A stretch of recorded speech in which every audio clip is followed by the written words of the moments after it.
नमस्कार दोस्तों, मैं हूं अर्नब गोस्वामी और आप देख रहे हैं मेरे साथ एक बार फिर पूछता है भारत। देशवासियों, हमारे किसान, हमारे अन्नदाता पिछले 7 दिनों से सड़क पर हैं, आंदोलन कर रहे हैं, अपने लिए न्याय मांग रहे हैं। मैं आज उन किसान भाइयों की बात करूंगा। आज सड़क पर अपने हक की लड़ाई लड़ रहे किसान भाइयों से वादा करना चाहता हूं कि रिपब्लिक भारत उन्हें यह न्याय दिलाकर रहेगा। किसी भी कीमत पर उनके साथ नाइंसाफी नहीं होगी। ये हमारे वादा है अपने अन्नदाताओं से। दोस्तों, मैं मानता हूं कि एक खुशहाल देश तभी खुशहाल हो सकता है जब उस देश की जनता को निवाला खिलाने वाला अन्नदाता खुशहाल हो, किसानों की परिवार खुशहाल हो, किसानों को अपने परिवार की पेट पालने के लिए किसी का मोहताज होकर ना जीना पड़े। रिपब्लिक भारत चाहता है कि किसानों को उनका पूरा हक मिले, उनके फसल की उचित कीमत मिले। उसके लिए हम उनके साथ खड़े हैं और हमेशा हम खड़े रहेंगे। मैं हमेशा उनके साथ खड़ा रहूंगा। लेकिन इसके साथ ही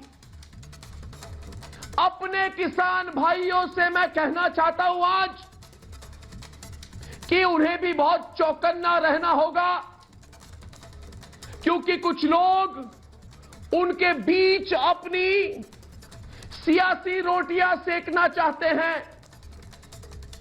उन्हें सतर्क रहना होगा दोस्तों कि टुकड़े टुकड़े गैंग उनके नाम पर राजनीति ना करे। आज कई लोग किसानों की आड़ में अपनी राजनीतिक फायदा उठाने की कोशिश कर रहे हैं।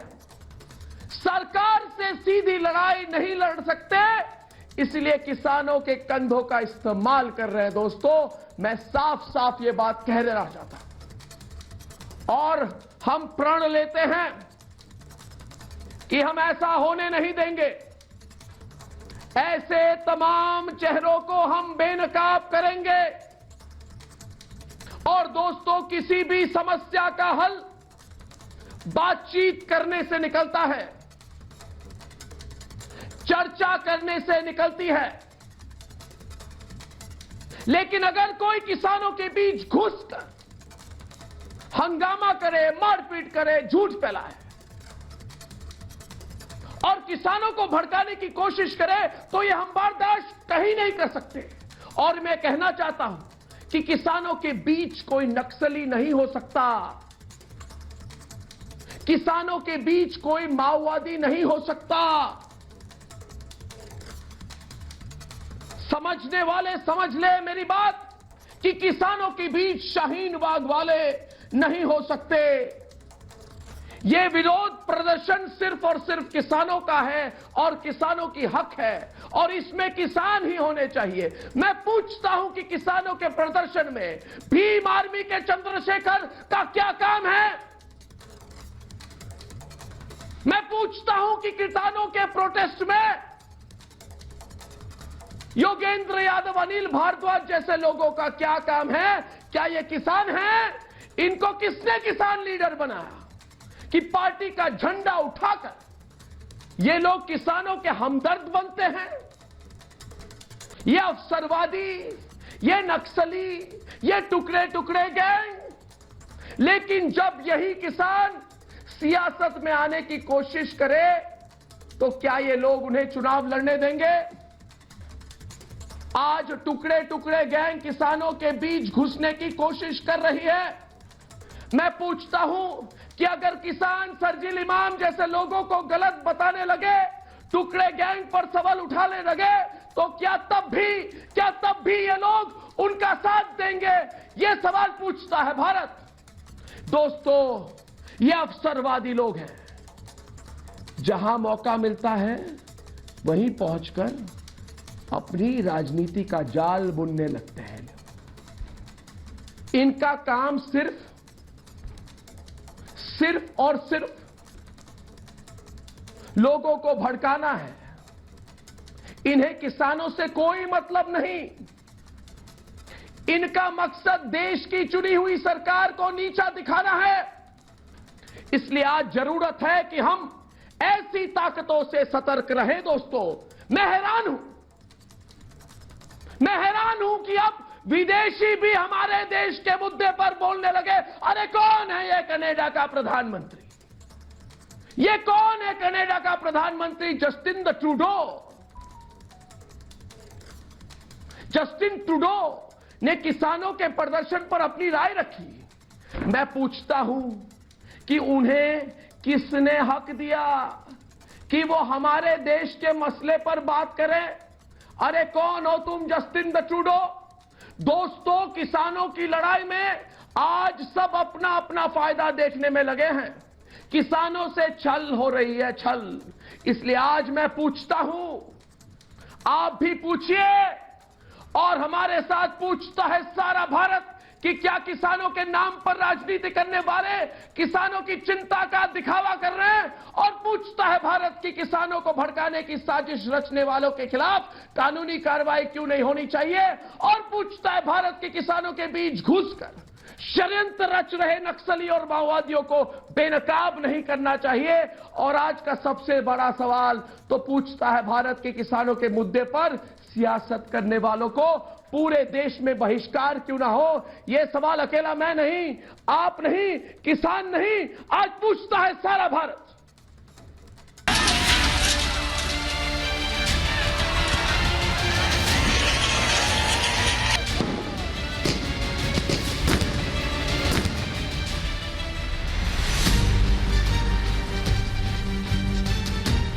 ये वो तस्वीर है जिसका कई दिनों से देश को इंतजार था।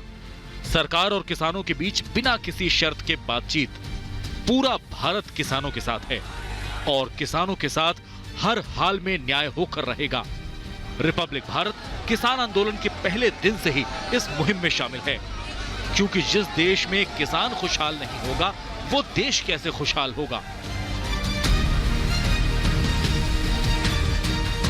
एमएसपी हम घोषणा करते हैं आज भी कि एमएसपी को हमने कानून बना दे, इससे नीचे आपकी खरीद नहीं होगी, गारंटी में कानून जोड़ दे उस अध्यादेश में। हमारी मांग पूरी, हम यहीं से वापसी हो जाएंगे। पीएम मोदी ने कल काशी से किसानों को सीधा संदेश दिया था। पीएम मोदी ने साफ साफ कहा था कि जिन लोगों ने किसानों के साथ कई साल तक छल किया वो लोग अब भ्रम फैला रहे हैं। ना तो एमएसपी खत्म हो रही है और न ही मंडियां बंद हो रही हैं।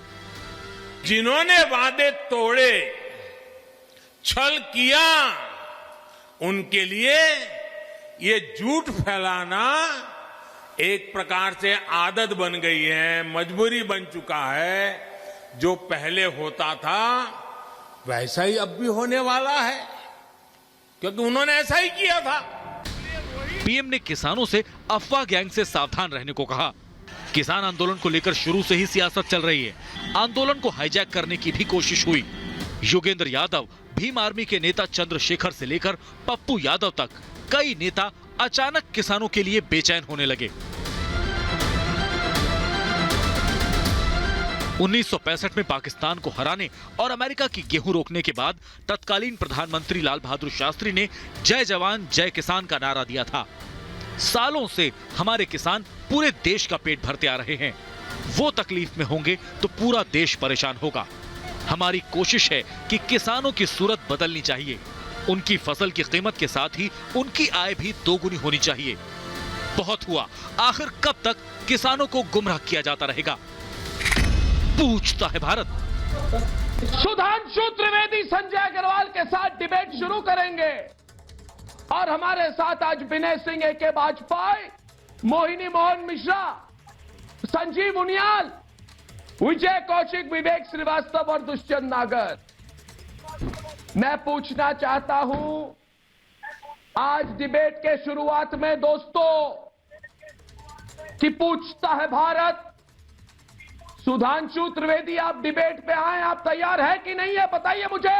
डिबेट के लिए सुधांशु त्रिवेदी संजय अग्रवाल के साथ डिबेट शुरू करने के लिए आप तैयार है कि नहीं है? बताइए मुझे। पूछता है भारत, तैयार है कि नहीं है? सिर्फ किसान तैयार है। अरे आपको किसने आमंत्रित किया? त्रिवेदी फेल हो गई, भाजपा तैयार है। कबाब में हड्डी। मैं पूछता हूं आज कि क्या नक्सली किसान बन गए, माओवादी किसान बन गए? डिबेट शुरू करते हुए कि किसान के मुद्दे पर ये सारे लोग जो बीच में आ गए, क्या ये नक्सली, ये माओवादी किसान है? पूछता है भारत। सुधांशु त्रिवेदी। सबसे पहले किसने बोला? सबसे पहले विवेक श्रीवास्तव बोल दिए लेफ्ट बात है कि किसान तैयार है। भारत के इतिहास में यदि कभी ऐसा हुआ है किसानों से जमीन छीनने के लिए, पुलिस नहीं पार्टी के कैडर ने हथियार लेकर किसानों को धमका कर मार कर भगाया है, तो सिंगूर और नंदीग्राम में। हम नहीं कह रहे मान्यवर, ये ममता बनर्जी ने कहा था। सिंगूर नंदीग्राम में पार्टी कैडर ने भगाया था, वो आज आके खड़े हो गए किसानों के साथ है। मैं ईमानदारी से कहता हूं, जो राजनीतिक दल किसानों के साथ है वो ये कार्य करने का प्रयास कर ले। पंजाब में अमरिंदर सिंह की सरकार है, उसने फल और सब्जी पर एपीएमसी एक्ट हटा रखा है, खत्म कर रखा है। उसको दोबारा रिस्टोर करे, फिर कहे हाँ हम इस आंदोलन के साथ हैं। कांग्रेस पार्टी कहे कि उनके घोषणा पत्र में बिंदु क्रमांक 11 पर लिखा था कि एपीएमसी एक्ट खत्म करेंगे। के साथ एनजीओ खड़े हैं, सब खड़े हैं आज किसानों के साथ, और खड़ा होना चाहिए, क्योंकि किसान ही नहीं होगा तो ये देश कैसे बचेगा? तो कम्युनिस्टों की सरकार है ना, उसने तो आप सिर्फ उद्योगपतियों और पूंजीपतियों के साथ हैं सर। आप किसान नेता, आप सिर्फ माल विवेक जिनपिंग आप किसान नेता के साथ हैं, पैसे के साथ हैं, जिसके लिए आप किसान नेता, आप सिर्फ उनके साथ हैं सर, आप किसानों के साथ हैं। अरे चीन के चाटुकार, बहुत सारा पैसा चाहिए क्योंकि आपको चुनाव जीतना पड़ता है, और यहाँ कह रहे हैं हम समर्थन हो जाए दोनों के बीच में पैसा चाहिए सर। आपने किसानों को बेच दिया, आप मानिए आपका कानून काला, सीएए भी काला कानून था, फार्मर भी काला कानून, जिहाद भी काला कानून है। ये काले कानूनों की लंबी लिस्ट तैयार कर रहे हो, राहुल गांधी सांसद है और पकड़े जाओगे। केरल में है कि नहीं? केरल में क्यों हटा रखा है?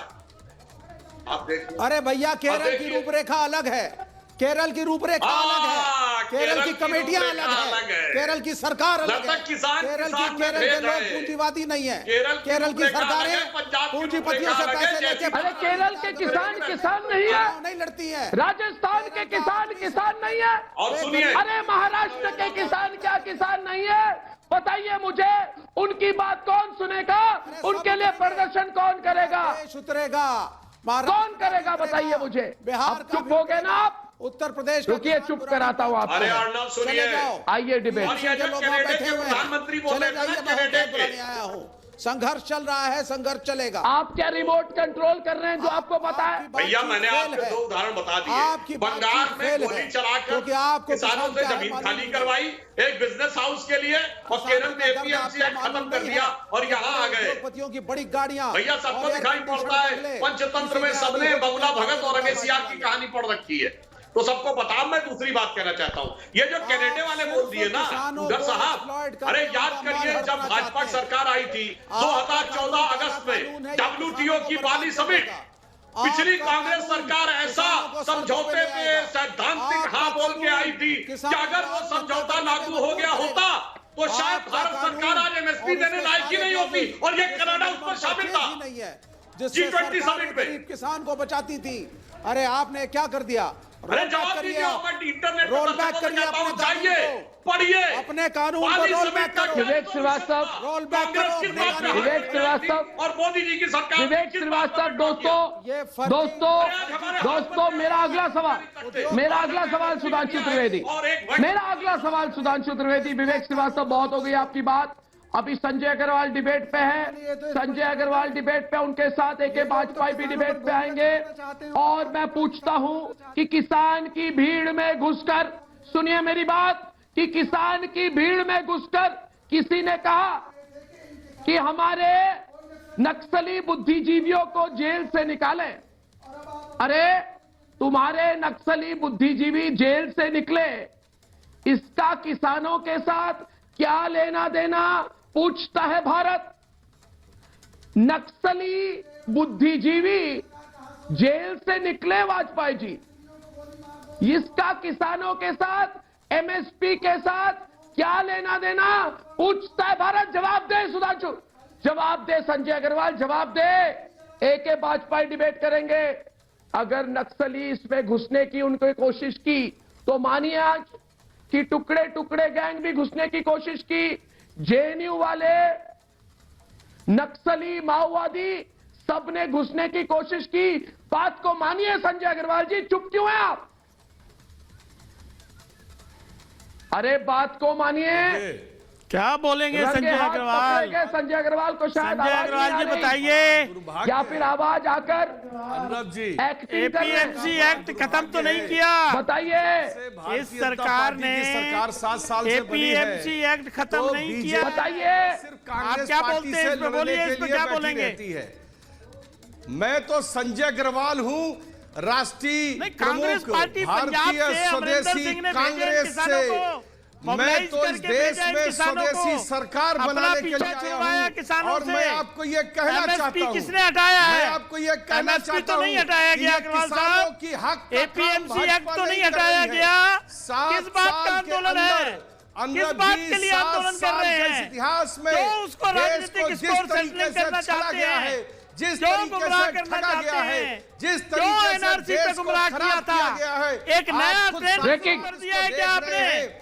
नहीं, देश की जनता को गुमराह करके अपने राजनीतिक मतलबों को, स्वार्थ को हल करने का कार्यक्रम शुरू किया है। ही शुरू होती है। देखिए, किसानों की समस्या को इस सरकार ने पूरी मजबूती से सुना है। 6,000 रुपए पर खरीफ कौन देता है फसल? यही सरकार ने दिया। एमएसपी किसने लागू किया? इसी सरकार ने लागू किया।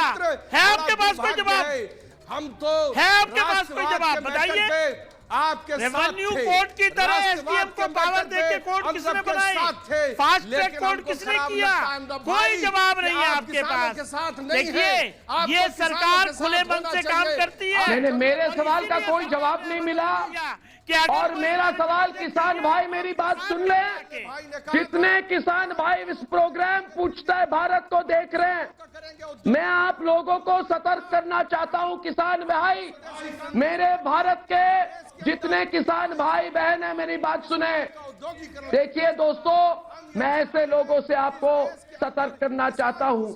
ये दुष्यंत नागर जैसे लोग, ये दुष्यंत नागर जैसे लोग, ये विजय कौशिक जैसे लोग, इन लोगों से हमें सतर्क होना होगा विनय।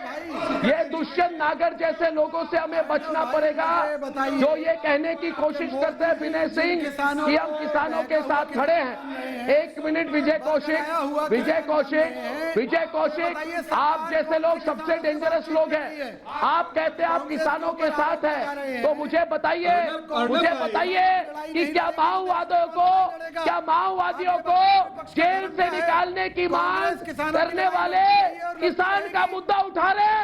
माओवादियों का मुद्दा किसान का मुद्दा कैसे बना? बताइए मुझे, पूछता है बात। क्रांति किसने? आप लाल बहादुर शास्त्री की नाम न ले, आप विनय सिंह को बताइए। आप विनय सिंह को बताइए कि क्या नक्सलियों को रिहा करने की मांग किसानों की का मुद्दा है? नक्सलियों को रिहा करने की बात कर रहे हैं और कह रहे हैं हम किसानों के साथ खड़े हैं। अरे आप बहुत बड़े फ्रॉड हैं, आप बहुत बड़े फ्रॉड निकले विनय सिंह। जवाब नहीं दे पा रहे मेरे सवाल का, चलवाने के लिए जवाब नहीं दे पा रहे मेरे सवाल का। अर्नब आप सैनिक के बेटे हैं। किसने गोली चलाई? झूठ न बोले, किसने गोली चलाई? गोली कब चली? क्या बात कर रहे हैं? किसानों का दर्द कोई नहीं समझ सकता, लेकिन गोली चलवाना जो लोग किसान आंदोलन के बहाने नक्सलियों की बात कर रहे हैं, दीप सिद्धू जैसे किसान नेता खालिस्तानियों का समर्थन कर रहे हैं, एसडीपीआई और पीएफआई के कार्यकर्ता टोटल नंबर करके पगड़ी लगा करके नकली सिख बन करके आंदोलन में आ रहे हैं। ऐसे लोगों से सावधान रहने की जरूरत है। और रेफरेंडम 2020 आज का नहीं, ये 2 साल पहले से खालिस्तान मूवमेंट को फिर से शुरू करने का एक साजिश चल रही है, जिसको लंदन से, कनाडा से, पाकिस्तान से फिर से प्रोपेगेट और रिफ्यूल करने का प्रयास चल रहा है। मैं किसानों को प्रणाम करता हूँ, लेकिन उन किसानों को प्रणाम करता हूँ जो असल में किसान है, लेकिन जो किसानों का बुर्का पहन करके आए हैं और जो शहर में घुस करके इनके लाठी डंडे खाते गलत सलत काम करना चाहते हैं, जो भारत का नुकसान करना चाहते हैं, उनको बेनकाब करने की जरूरत है। अर्नब जो नक्सलियों की बात कर रहे हैं, वो जो पीएफआई के और एसडीपीआई के लोग नकली पगड़ी पहन करके आ रहे हैं, वो किसान तो नहीं है और किसान हितों से उनका कोई लेना देना नहीं है। ये वही कर रहे हैं जो इन्होंने भीमा कोरेगांव में किया, ये वही कर रहे हैं जो इन्होंने हाथरस दिल्ली दंगा और बेंगलोर दंगों में किया। सामने से दिखने में कुछ और बाहर से दिखने में कुछ और वाले ये आंदोलन ये फिर से बेनकाब होंगे। लेकिन अर्नब, मैं फिर से उन किसानों को प्रणाम करता हूँ और मैं ये बोलता हूँ कि इस देश से प्रधानमंत्री से मिलने के लिए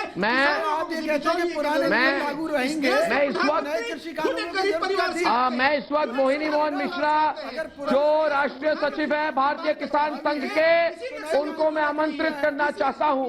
मोहिनी मोहन मिश्रा जी नमस्कार, मैं अर्नब गोस्वामी बोल रहा हूं। मैं चाहता हूं कि आप दुष्यंत नागर जी के साथ डिबेट पे आए और मेरा एक ही सवाल है, क्या पॉलिटिकल पार्टी इस आंदोलन में घुसने की कोशिश कर रहे हैं, सच या झूठ? दूसरी बात, जो लोग माओवादियों को जेल से निकालने की मांग कर रहे हैं, मैं उनसे कहना चाहता हूं कि वो इसलिए जेल में हैं क्योंकि इन्होंने देश विरोधी काम किया, देश को तोड़ने की काम की। इसका किसानों के मुद्दे के साथ क्या लेना देना? मिश्रा जी जरा इन लोगों को समझाइए। आप समझा नहीं पाए अर्नब जी, बता दीजिए। ये लोग, ये जो पॉलिटिकल लोग हैं ना, ये किसान का कभी भला करेंगे ना भला करने देंगे। कानून बनाए गए पिछले 3-4 साल से समय में ये कानून ये लोग देश भर में घूम घूम कर किसानों के नाम पर कुछ अराजक तत्व मिश्रा जी की बात सुने, काम करने की कोशिश कर रहे थे। नहीं किया, बिना चर्चा किए, अलग अलग। दुष्यंत जी पहले मैं बोल लूं? दुष्यंत जी पहले आप बोलिए। मिश्रा जी बोलिए। अर्नब जी बोलिए। दुष्यंत जी सुनिए। पिछले 3-4 साल से देश भर में जिन जिन लोगों का आपने नाम लिया, इन लोगों ने देश भर में घूम घूम कर किसानों को बरगलाने की कोशिश की। क्योंकि भारतीय किसान संघ देश भर में फैला हुआ है, तो अलग अलग मंच में हमने भी प्रश्न किया, ये लोग कौन है, किसान के बीच में ये लोग क्यों आए अपना राजनीति चमकाने के लिए। इसीलिए ये जो लोग हैं ये ना किसान का कभी भला करेंगे ना होने देंगे, इस प्रक्रिया में है। इसलिए ये जो लोग हैं, किसान देर में सही समझना चाहिए कि ये लोग कभी किसान हितैषी नहीं है। किसान के कुछ भला होने का कोशिश हो रहा है, उस पर रोड़ा अटकाएंगे। सुधांशु त्रिवेदी पार्टी है ये, सुधांशु त्रिवेदी, विवेक एक मिनट, सुधांशु त्रिवेदी और दुष्यंत नागर के बीच में डिबेट होगी अभी। सुधांशु त्रिवेदी और दुष्यंत नागर के बीच में डिबेट होगी। कौन है आरएसएस के एजेंट? आपने मिश्रा जी को आरएसएस का एजेंट कहा। उठाना चाहिए, आपको ये बताना चाहिए कि ये जो कानून बनाए गए हैं इसका फायदा किसको होगा। एक मिनट, आपने कॉन्ट्रैक्ट फार्मिंग के लिए कानून बनाया और कॉन्ट्रैक्ट फार्मिंग के लिए बनाने वाले कानून में दोनों बातें एक साथ नहीं हो सकती। आपने लिखा कुछ और है, कहीं कुछ और है। कहिए कि बिंदु क्रमांक 11 पर जो हमने लिखा है टीएमसी एक्ट समाप्त करेंगे, हम उसके लिए माफी मांगते हैं और हम ये मानते हैं कि वो गलत था। पॉइंट नंबर 2, 2012 में संसद में आपके मंत्रियों ने जो बोला, सुनिए दुष्यंत नागर जी, 7-8 दलाल बीच में पैसा खा जाते हैं, ये मैंने नहीं बोला, आपके मंत्री ने 2012 में बोला। माफी मांगिए सभी और सुनिए, केवल 15 हो जाए डिबेट। सुधांशु और दुष्यंत नागर मिलती है, मैंने नहीं बोला, आपके मंत्री ने बोला 2012 में। माफी मांगिए। आपको कहना चाहता हूँ, अगर डबल बात नहीं चलेगी, जनता समझती है। और ये नक्सली कहाँ से आ गए बीच में भाई, इनकी तो वो हालत है कि ना गरीब लोगों है पल्ले, मगर उसके बावजूद अगर आप भाजपा का प्रोपेगेंडा चलाएंगे इस बात को बोलने से कुछ नहीं होगा। सारे दर्शकों से और आकर यहाँ बोल रहे हैं, सबने कहानी पढ़ी है दुष्यंत जी, रंगे सियार की कहानी। 7 वर्ष में जहाँ आपने इस देश को पहुँचा दिया, गरीब आदमी। एक सवाल का जवाब दीजिए, किया है आपने, पंजाब में है कि नहीं? पंजाब में एपीएमसी एक्ट क्यों नहीं है? बोलिए हाँ या ना। आपके सारे कानून, सारे नियम जवाब दीजिए दुष्यंत नागर। के लिए होते हैं। दुष्यंत नागर जवाब दीजिए। 15 दोस्तों के लिए काम करते हैं। आप त्रिवेदी जी, आपने देश के हवाई अड्डों को बेच दिया। चीखिए मत, जो मैंने सवाल पूछा उसका जवाब दीजिए। चीज को बेच दिया। देखिए ये कुछ भी चीखे, सभी दर्शकों से मैं कहूंगा इंटरनेट खोलिए। 2019 लोकसभा का कांग्रेस का मैनिफेस्टो देखिए, शायद पेज नंबर 21 है, पॉइंट नंबर 11 है कि हम एपीएमसी एक्ट को खत्म करेंगे, सभी राज्यों के बीच में किसानों के व्यापार में कोई बाधा नहीं होगी। देख रहे आने वाले समय अब देखिएगा, चलेगा। अब देखिए क्यों कहे थे छत्तीसगढ़ में किसानों का कर्जा माफ कर। मैं एक मिनट आप दोनों मेरी बात सुने। भत्ता देंगे आप दोनों नहीं सुधांशु त्रिवेदी एक मिनट, पिछले 4 मिनट से मैं सुन रहा हूं, अब मैं बोलूंगा आप सुनेंगे। नहीं सुधांशु जी आप ही चुप हो जाइए, मैं बोलूंगा ये दुष्यंत सुनेंगे। दुष्यंत जी आप पहले शांत हो जाइए। नहीं सुधांशु जी इन्हें बहुत कुछ बोल दी, इन्होंने बहुत कुछ बोल दी, अब ये मेरी बात सुनेंगे। एक मिनट दुष्यंत नागर, ठीक है ना दोस्तों, ये दुष्यंत नागर जैसे लोगों से बच के रहिए। मैं किसान भाइयों से अपील करना चाहता हूं आज हमले करेंगे कि वो चौकन्ना रहे। उनके आसपास कौन है, ये दुष्यंत नागर जैसे लोग हैं, उनसे बच के रहिए। ये टुकड़े गैंग वाले इसी कोशिश में रहते हैं कि कोई आंदोलन हो जिसमें ये चुपके से वेश बदल के घुस जाए। एक दिन शाहीन बाग वाले बनते हैं, एक दिन सरजील के समर्थक बनते हैं, एक दिन पालघर में नक्सलियों के साथ रहते हैं, एक दिन तुम जैसे लोग हाथरस में जाते हो और फिर वेशभूषा बदल के अब कहते हो कि हम किसान के समर्थक हैं। अरे झूठे कहीं के दोस्तों, ये वाड्रा कांग्रेस के दुष्यंत नागर जैसे लोग ये कहते हैं हम किसान के हमदर्द हैं। अरे मैं पूछता हूं ऐसे लोगों को कि क्या वाड्रा कांग्रेस वाले किसान हैं? क्या तुम्हारे सर्वोच्च नेता रॉबर्ट डी वाड्रा या एंटोनियो डी माइनो किसान हैं? अरे वाड्रा कांग्रेस वालों, एंटोनियो डी माइनो की पार्टी वाले लोगों, मैं तुम्हें कहना चाहता हूं कि अपनी राजनीतिक जाल में किसानों को फंसाने की कोशिश मत करो। पूछता है भारत, मैं किसानों से तुम्हारी गंदी राजनीति से बचाना चाहता हूं किसानों को, तुम्हारी गंदी राजनीति से, तुम्हारे जाल से, तुम्हारे छाल से मैं बचाना चाहता हूं उनको। अरे क्या बोल रहे हो?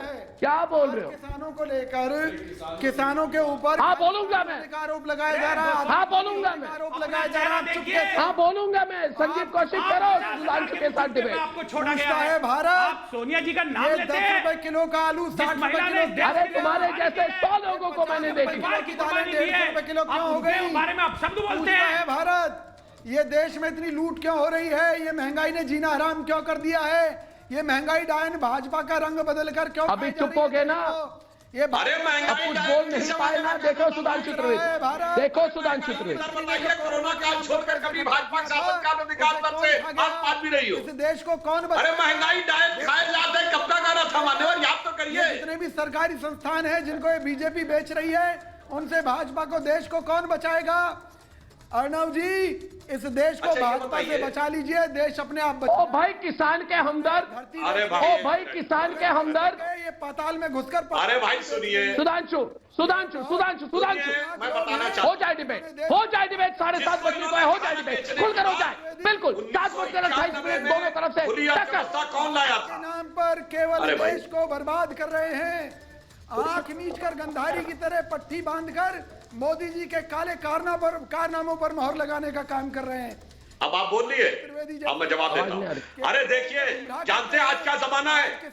मैं किसान भाइयों से कहना चाहता हूँ, याद करिए जब केवल रोडवेज की बस चलती थी और प्राइवेट बस भी चलने लगी तो रोडवेज की बस बंद नहीं हो गई, आपकी यात्रा बेहतर हो गई। पहले केवल सरकारी स्कूल कॉलेज थे, जब प्राइवेट आ गए तो आपको शिक्षा के और अवसर मिल गए। याद करिए 20 साल पहले गैस के लिए लाइन लगानी पड़ती थी कि नहीं, और आज गैस घर घर पे आके मिलती है। टेलीफोन का कनेक्शन 2-2 साल बाद मिलता था क्योंकि सिर्फ सरकारी कंपनी के थ्रू देना होता था। आज घर घर आकर आपको का कनेक्शन देता है। बताइए, मुझे जवाब चाहिए। चाहे हमें कोई भी कुर्बानी देनी पड़े। बताइए, स्कूटर और मोटरसाइकिल लेने के लिए 2-2 साल इंतजार होता था, आज होता है क्या? बस अंतर यह है कि व्यापारी को खुला व्यवस्था मिल गई, विद्यार्थी को शिक्षा के लिए अवसर मिल गए, नौकरी पेशा लोगों को नौकरी के अवसर मिल गए। बस किसान बंधुआ बना रहना चाहिए। क्योंकि बीच में लंबा लंबा कमीशन होता है, 8-8 स्तर के दलाल कमीशन खाते हैं। ये कहा था कपिल सिब्बल जी ने 2012 में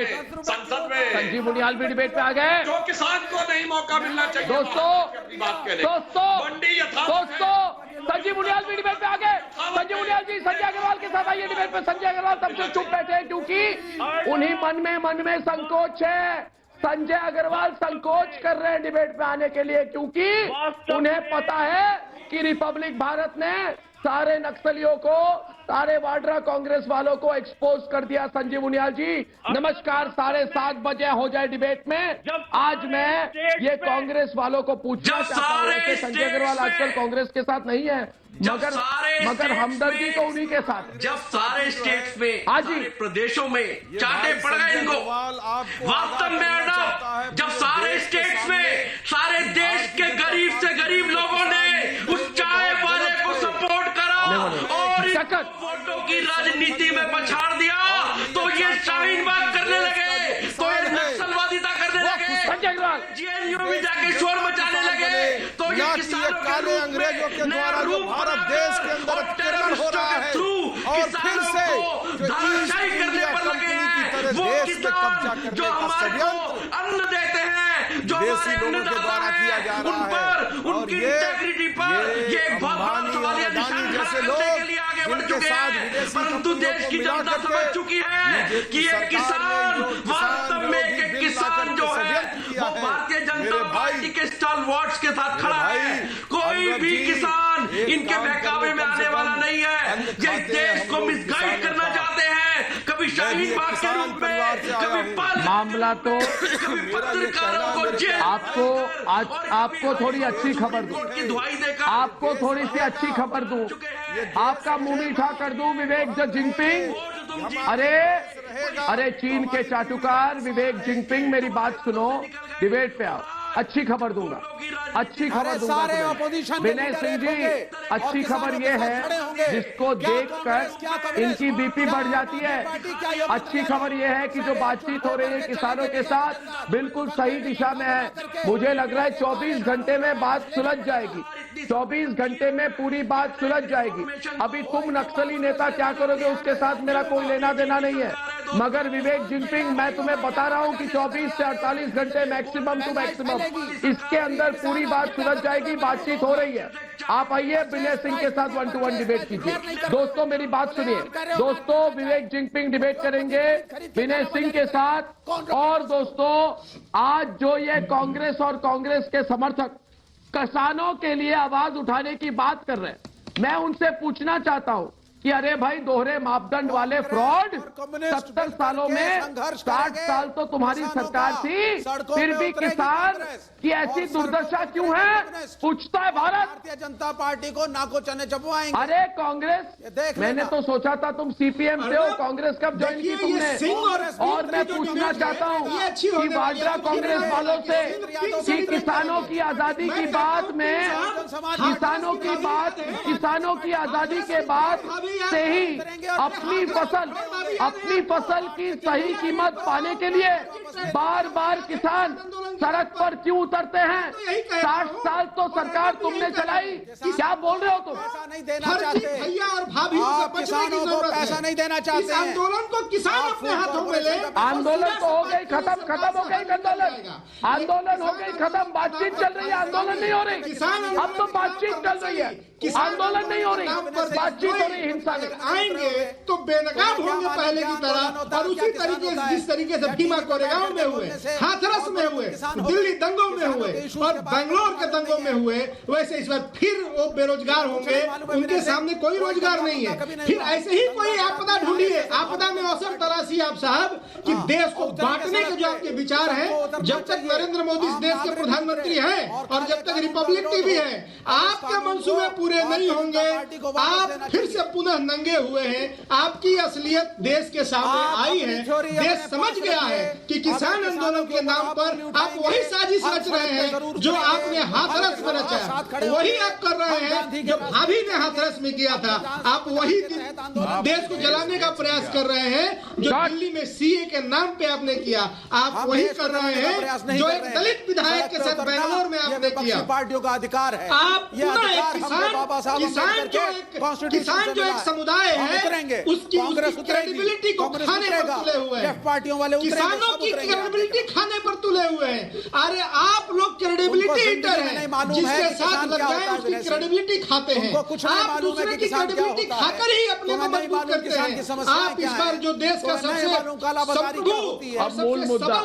जो प्रतिनिधि है, सबसे सबल जो समूह है, आप उसकी क्रेडिबिलिटी खाने पर तुले हुए हैं। लेकिन मुझे विश्वास है कि किसान सजग हैं और वो सीधे इस आंदोलन को अपने हाथ में लेंगे और फर्जी भैया और भाभीओं से बचेंगे और सीधे संवाद करेंगे। अब दोस्तों का हल भी निकलेगा।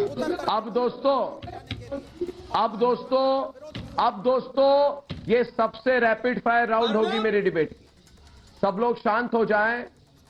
समय 7:35:40, 12 मिनट डिबेट में बाकी। रैपिड फायर होगी शुरू। अब तक बैक फुट पे डिफेंसिव बैटिंग करने वाले दुष्यंत नागर जो आज गुगली जो दे रहे सुधांशु त्रिवेदी, उस पर 5 बार डक पर आउट होने वाले, मेरे नीचे देखते हुए चेहरा काला पड़ चुका है उनका, 0 पे आउट हो चुके क्रीज हैं, में वापस जा चुके हैं। इनका समझ गए कि पकड़े गए रंगे हाथ। एक मिनट अरे तुम्हें मैं आउट करूंगा, तुम्हें मैं हिट विकेट करूंगा, शांत हो जाओ, शांत हो जाओ। स्वेटर के ऊपर गमछा पहनने से कोई किसान नहीं बन जाता। आपकी मिस्टर झूठ पर स्याही लगा के कोई किसान नहीं बन जाता।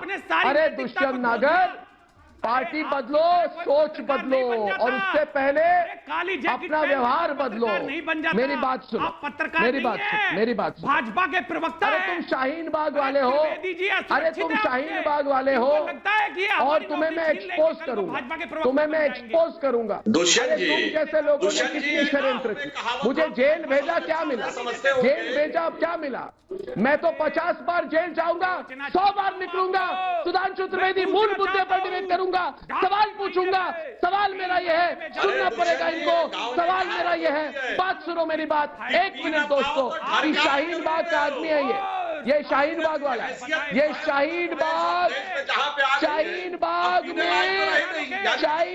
में भी इसी टुकड़े गैंग ने कहा था सीए और एनआरसी के नाम पर सीधे लोगों को भड़काने की कोशिश की थी। ये फेल हो गया था शाहीन बाग के मुद्दे पर। अब ये वेशभूषा बदल के किसान नेता बन गया, वेशभूषा बदल के किसान नेता बन गया। ये शाहीन बाग वाला है दोस्तों, सुधांशु त्रिवेदी ये शाहीन बाग वाला, वेशभूषा बदल के शाहीन बाग से सीधे किसान नेता बनने की कोशिश। अरे सब लोग मेरा प्रोग्राम देखते हैं, हो जाए टक्कर दोनों की। हवाई अड्डों पे राष्ट्रपति उपराष्ट्रपति के समकक्ष नाम लिखा रहता था, वो थे देश के किसान। और एक ऐसे किसान इनकी पार्टी के हैं जिन्होंने गमले में करोड़ों रुपए की गोभी उगा दी। भाई गजब के किसान है, गमलों में करोड़ों की गोभी उगाने वाले, हो जाए डिबेट हो जाए, की कंपनियों में हिस्सेदारी रखने वाले गजब के किसान है। दुष्यंत जी, चौधरी चरण सिंह से लेके चौधरी देवीलाल तक के आंदोलन, महेंद्र सिंह टिकैत का आंदोलन हुआ था। कांग्रेस की सरकार प्रदेश और केंद्र दोनों में थी। कोई मंत्री गया था क्या बात करने? जवाब हो जाए डिबेट। गया था कोई? और आज हमसे भाषण दे रहे हैं आप। कांग्रेस की सरकार ने हरित क्रांति लाने का प्रयास किया। कृषि ऋण पर ब्याज चुप क्यों है? जवाब दो। दुष्यंत नागर चुप हो गए, आउट हो गए डिबेट पर। सरकार में 8-9% आई, मोदी सरकार में हम उसको और नीचे लेके आए, आज 1% 0%। चौधरी महेंद्र सिंह टिकैत से बात करके किसानों की समस्याओं को समाधान करने का प्रयास किया।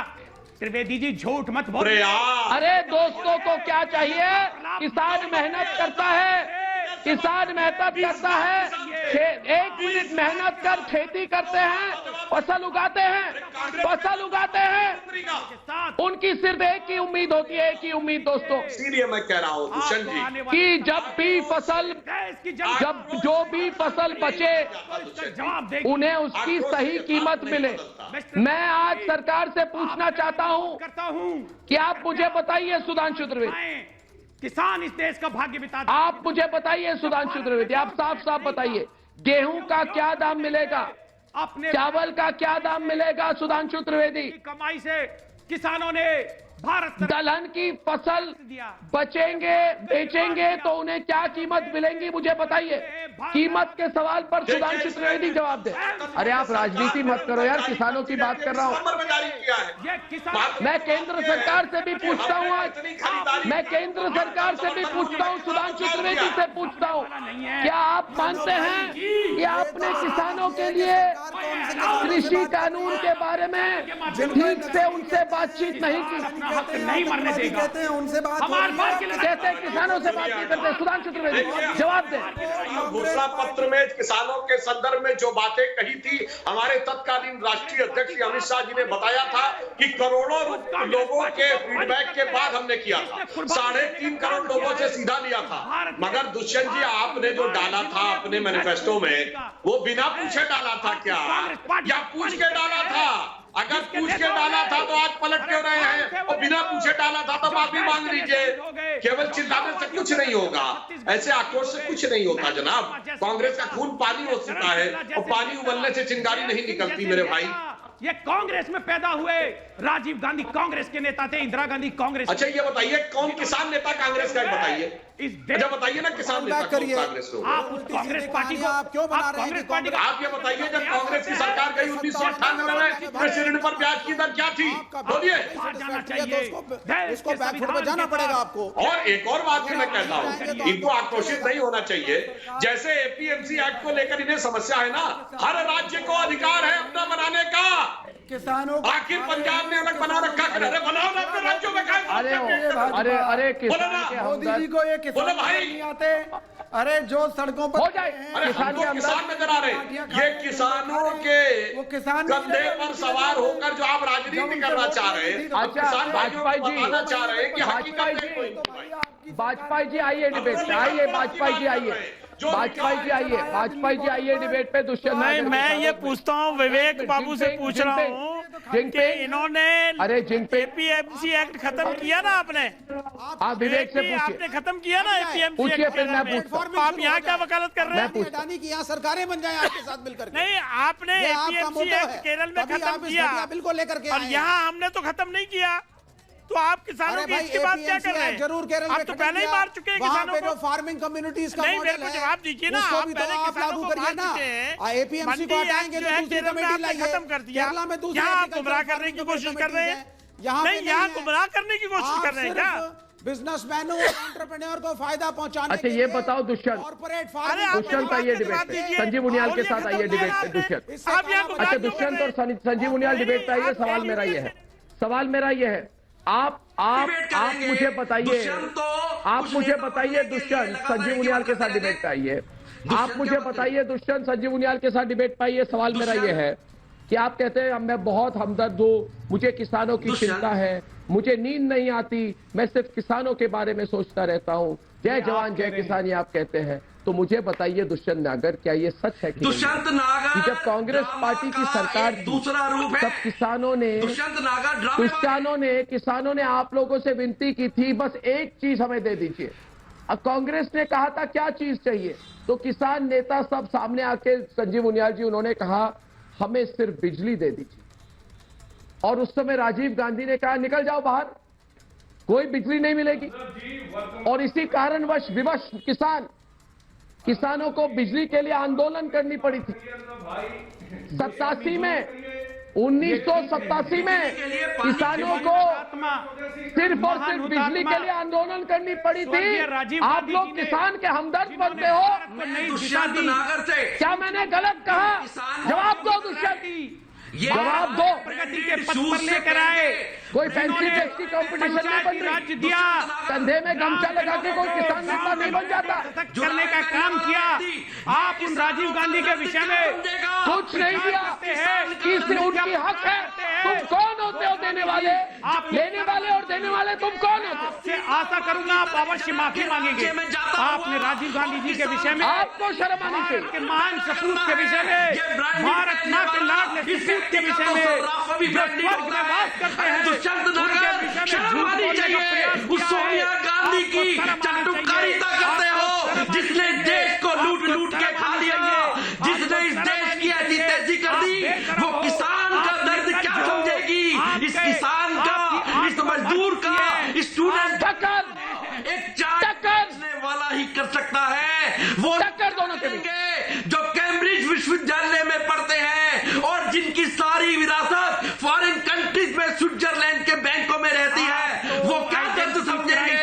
ये मोदी समझ सकता है दर्द, ये वो व्यक्ति समझ सकता है जिसने अपनी जिंदगी की पूरी जवानी दर पर बिछा कर सोची, जो आज भी अपनी दीवानी और बॉर्डर पर जाकर बना है। मलेशिया और हांगकांग में आपके नेताओं की तरह मैं याशी नहीं करता। क्या दर्द समझोगे तुम किसानों का? उन किसानों का एहसान है हमारे ऊपर, उन किसानों का एहसान है हमारे ऊपर। तुम क्या समझोगे? दुष्यंत नगर तुम एक कलंक हो किसानों के ऊपर, तुम पत्रकारों के मुंह पे कलंक हो।